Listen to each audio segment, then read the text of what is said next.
Hey, good morning. I'm not explaining my mug this morning. Those of you who drink coffee will love my mug. That's all there is to it. Good morning. Happy Monday. I hope you had a good weekend. Another week ahead. Yep. Let's see. I want to start out with a word today because you know me, I love my words. I guess that's why I do word art. But this one is just like, I totally get this. This is Scottish. And the word is tartle, Tartle, tartle. If you've ever been talking to someone you've been introduced to before, but their name has completely disappeared from your brain, then you're being tartled. You're feeling tartled. Essentially, it means a hesitation in recognizing someone or something. Come on, you see somebody and you've met them before, but you can't remember their name. You're tartled. So how nice, instead of having to fake learn, that you know their name, you walk up to them and you actually say, I must admit, I'm completely tartled. Your name has eluded me. Another way we say it is brain freeze, right? Yeah. So, good morning. And if I see you in the street, I'm sorry if I don't remember your name because it means I'm completely tartled. It's not like a day full of, like happy, wonderful, skippy things, but that doesn't mean you have to have a depressing day either. I mean, I love Mondays. Mondays are always like, okay, let's get this party started. It's Monday. It's 9/11. It's 9/11. And it was pointed out to me that we as a country freaked and flipped when we lost 6,000 people.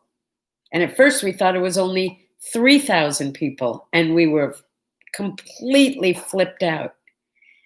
And to date, I think we're like at 185,000 deaths from COVID. We should be freaking out.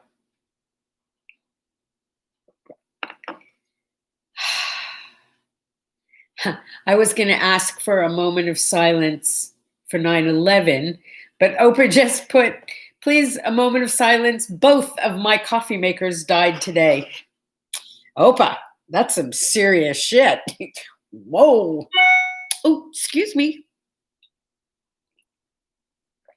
Hey, yesterday I had instant coffee. I had Viva from Starbucks. If you have to drink instant coffee, it could be worse. Good morning, Lauren. It's good to see you. And it says Brad, but I know it's not really Brad, is it? No, I don't think it is. But I thought you couldn't be here this morning. Well, it's good to see all of you who are here. And those of you in the replay, I don't see you in person. But Henry, I knew it was you, not Brad. But good morning. So what else? It's World Alzheimer's Day. So there's a cheery little holiday, huh? Alzheimer's is a form of dementia. I don't think my mother has Alzheimer's. I think she just has dementia. Wow. My heart does not necessarily go out to those who have the disease as much as it does to the caretakers and the loved ones of those people who have the disease. If it's touched your family in any way, you know what I'm talking about. It takes the person out of the person. It's very hard. It's very hard. And frustrating. Yeah. And frustrating. But keep doing that Alzheimer's research. They make headway all the time, and the more headway they can make, the better. It's Monday, so I start the day with new flowers on Monday. Let me see if I can. Oh, look at those. Aren't those beautiful? And that's the little bouquet. You should see the big one. Maybe I'll show you tomorrow.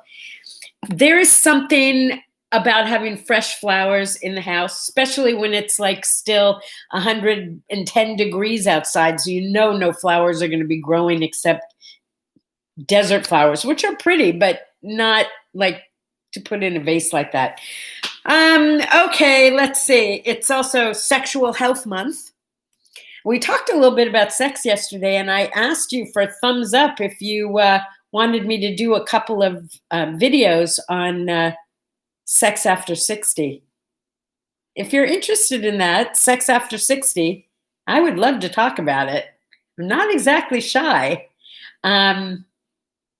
Yeah.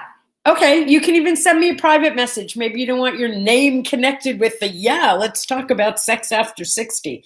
Not just for those of you who are over 60, by the way, but for those of you who are worried about what it's going to be like in the future, because that's how this whole thing started. It was with younger women and older men asking me what it was like. And I'm willing to talk about it. So if you're interested, let me know, and we'll do some sex talk.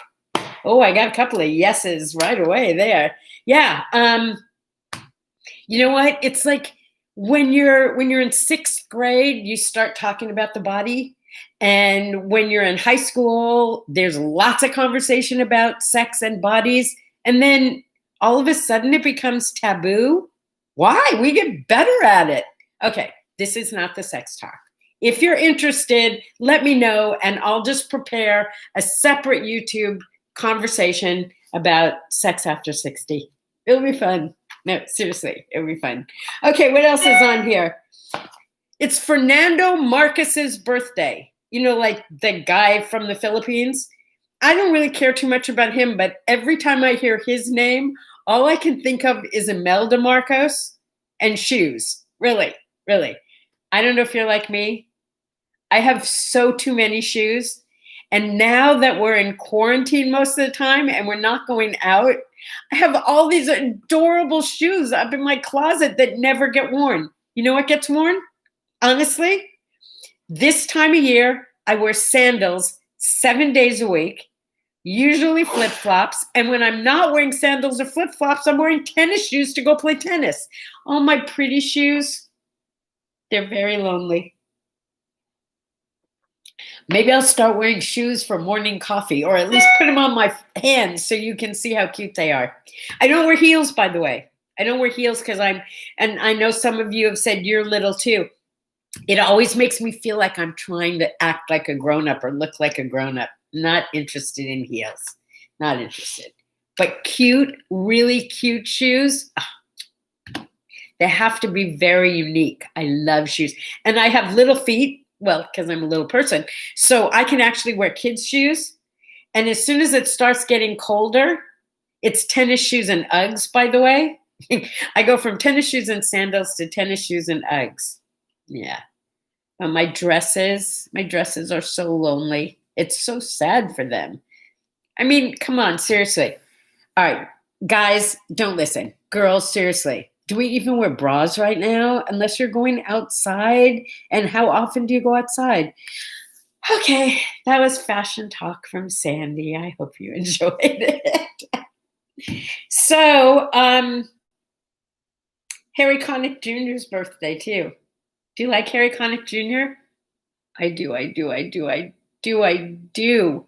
He's kind of like a young Frank Sinatra, although I guess he's not really that young anymore, but I think he was born when I graduated from high school. I could be his mom, for crying out loud.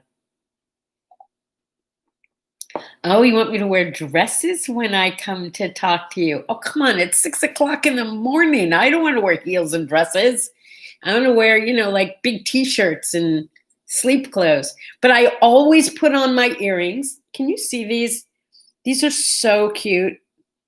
Aren't they adorable?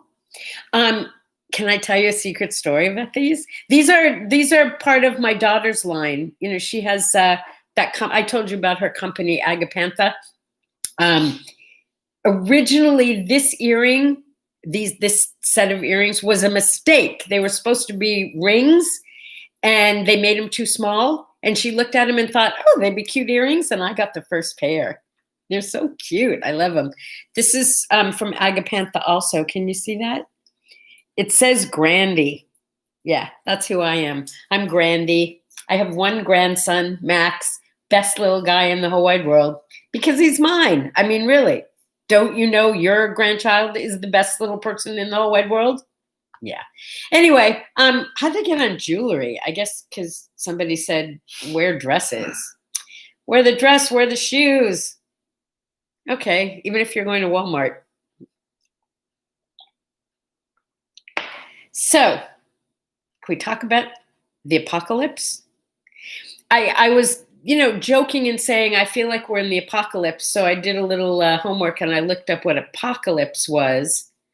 Like the tiaras. I'm sorry. Hold on, apocalypse. Opa says, and a tiara. So you guys need to know this. Maybe someday I'll share it with you. I actually collect crowns and tiaras. I do. I have a whole collection in my bedroom of crowns and tiaras. I love them because I am the queen. That's all there is to it. I am. Sometimes I'm the princess, sometimes I'm the queen, but I'm always royalty. And by the way, you can borrow this line. I might be high maintenance, but high quality requires high maintenance. Don't you know? Bam! Use that line. Anybody calls you high maintenance, you just tell them high quality always requires high maintenance. Oh, I have to share the link to my daughter's jewelry. Okay, I'll do that. It's so simple. It's agapantha, like the flower, agapantha.com. It's really kind of cute how she got the name for her company, by the way. When she was a little teeny munchkin, like I'm talking like maybe 3, she and my mom were very, very close. And my mom used to take her on these walks all the time and teach her all the different things she was seeing. And the very first flower that my mother taught her was agapantha, because where my mother lived, there were lots of purple and white agapanthas. And that was her very first flower. How weird is that to see some little kid going, agapantha? Yeah. So I'll put it on the website. I'm sure she won't be upset with me at all. You'll love her stuff. And I'm even going to ask her if I can get like a discount code just for my people, and I'll post it on the What Do I Say, What Do I Do page. I'm writing myself a note. Ask Donnie. Hey, for all the chicken lovers, you know how hot it's been here? It's so hot that our chickens have been laying hard-boiled eggs. Okay, how about it's so hot that our chickens have been laying omelets? Ba-dum-bum. Okay, how about it's so hot that the trees have been whistling for the dogs? Okay, I'll stop with the how hot is it jokes. What else? It's Nikita Khrushchev's anniversary of his birth. Obviously, he's not alive anymore. I don't know how many of you are Cold War babies, but Nikita Khrushchev. Now, there's a name we don't talk about too much anymore, but I remember when I was a kid, it was Cold War time, and we had the duck and cover and the drop drills, and my father was one of the people on the Blue Ribbon National Committee to design, what do you call it? Like the underground places to go hide in case of war. I don't know. You know what I'm talking about. Anyway, when I saw Nikita Khrushchev's name this morning as the anniversary of his birth, all I could think of was when I was a kid, Chevrolet had this commercial, see the USA in your Chevrolet. I mean, it was like this really happy, peppy song. Some famous person sang it. Everybody knew the jingle. And as kids, we used to sing, see the USSR in your armored car. Khrushchev is daring you to come. Grab your BB gun and we'll have some fun. Shooting all the commies one by one. I'm like big on jingles, okay? So I always remember them. Sorry, but I just thought that was worth sharing. I'm going to put my glasses on because there's so many comments here. My mama had over 100 pairs of shoes when she died. Whoa. I got to tell you, my grandma had little teeny feet like I did. And that was my legacy from my grandma. She bought really good shoes and she left them to me. And I have a feeling that that's why I like really cute shoes now, because she left them to me. Dun, dun, dun, dun, dun, dun. Oh, high maintenance word art. Okay, I'm making a note. All right. Don't be late for what you have to do. I've got to go get ready for tennis. I love you guys, but you know that, right? Let me see if I missed anything really important. Don't have a tartle experience today. Keep your brain fresh and clean and don't get tartled. And remember, coffee makes me poop. Hey, subscribe. Please get your friends to subscribe. We need more people subscribed to this channel, and I'm going to start adding some really cool stuff, and the only way you'll know it's coming is if you're subscribed. See you tomorrow. Bye, bye, bye.